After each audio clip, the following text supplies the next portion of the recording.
Honestly, this is the best I can do while I'm driving. I've tried to set up the camera differently.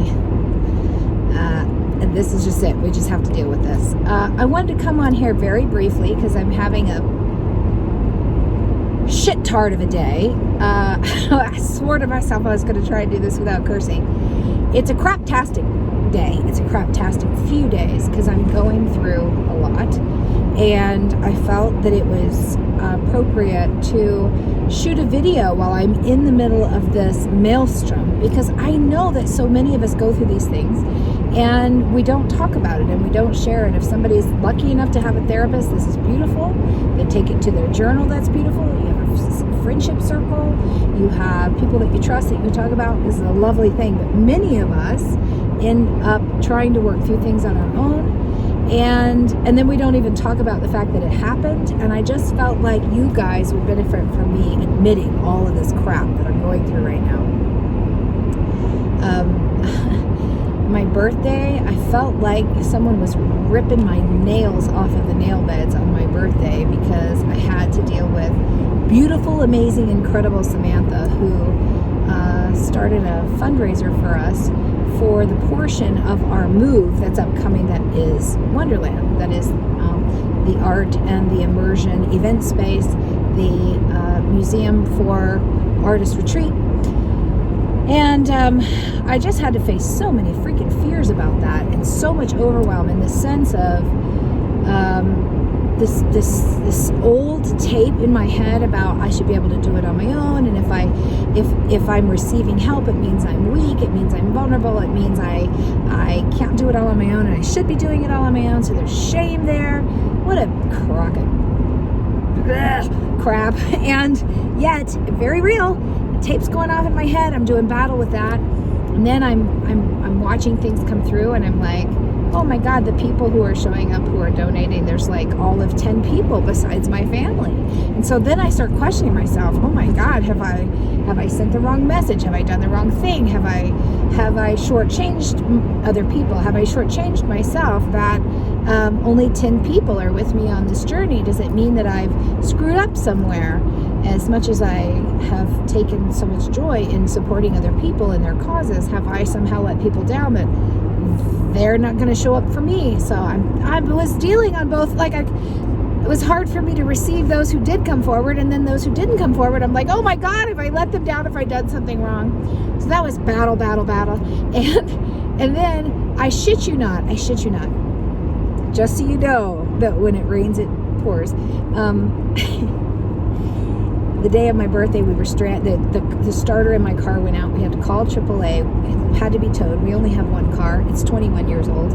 And so we had no way to go get food. We had no way to go get cake. We had no way to have any kind of a party. I decided, we couldn't even go to the grocery, get groceries. I decided I would make myself a birthday cake, and I found all the ingredients in the house. Strangely enough, someone who doesn't cook or bake. I found all the ingredients for a chocolate cake, made the chocolate cake, tasted it before it went into the oven, and it was rancid. Turns out the oil that I used was bad. So then I was like, okay, I'll use coconut oil. I made the whole thing a second time, but I used coconut flour instead of my almond flour. And when I went to taste, it was awful. It just didn't taste like chocolate at all. It tastes like coconut. Silas is allergic to coconut, so I was like, okay. Then Myrnie made it over, and she was going to save the day, and she brought us a cake from the grocery store, and it wasn't plastic, but it tasted like it was made of plastic. So then the next morning, I get an email from my friend saying, did you get the flowers I sent you? I'm like, no. And she's like, yeah, well, they said they delivered them last night at 8 o'clock.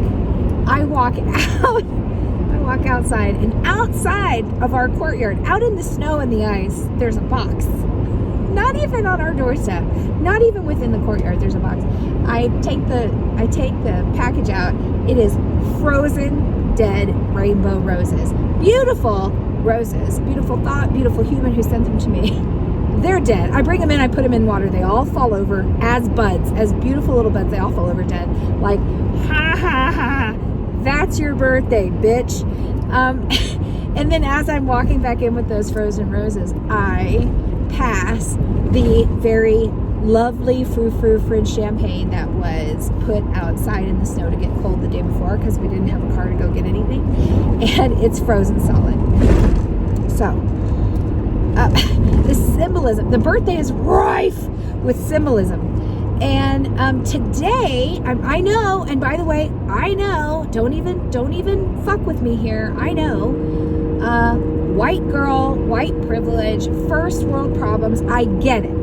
Okay, I get it. I feel guilty even have these feelings, but they're my feelings. And I want everybody who's going through something sucky to be able to express it and own it. And I'm like, if it doesn't start with me, then why am I going to preach about it or talk about it if I'm not willing to take my own medicine? So here we are.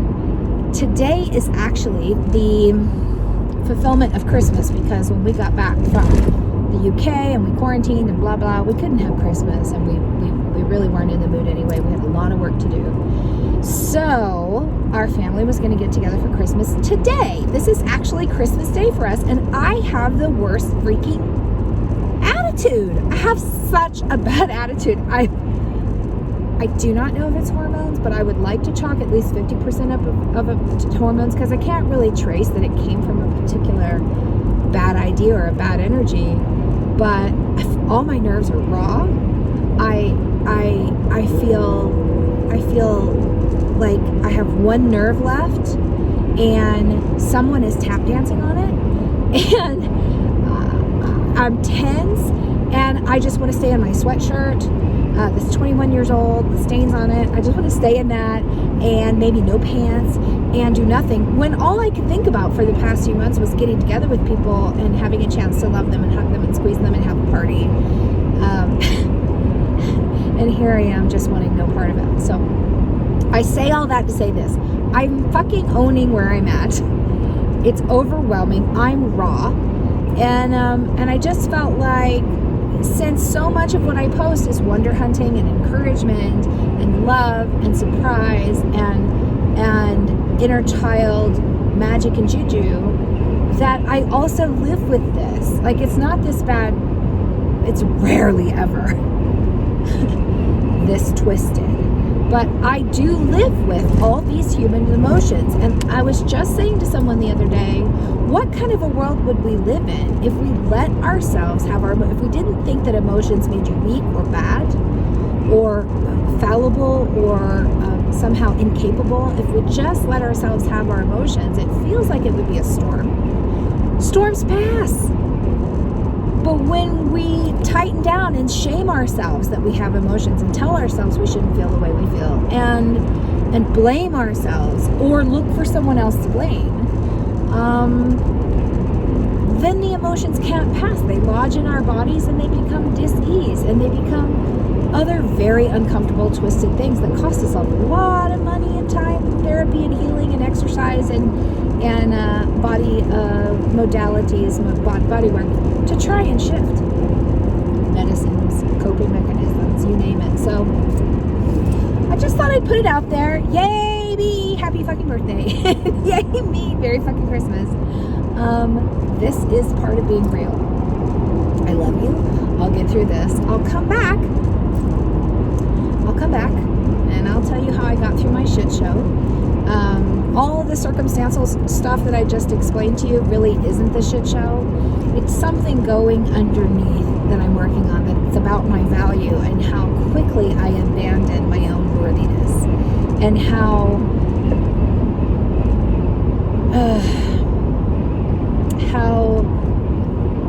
delicate the connection is between myself and my awareness and my sense of true value and belonging. And I think we all have, most of us, the majority of us, deal with this and have to do this dance. And it's not going to get any better unless we acknowledge it, unless we bring it out into the open and face these things and start to question where our value or lack thereof comes from. So I just thought I'd put it out there and I guess give you some hope if you're going through some shitty shit. Give you some hope that we're in this together.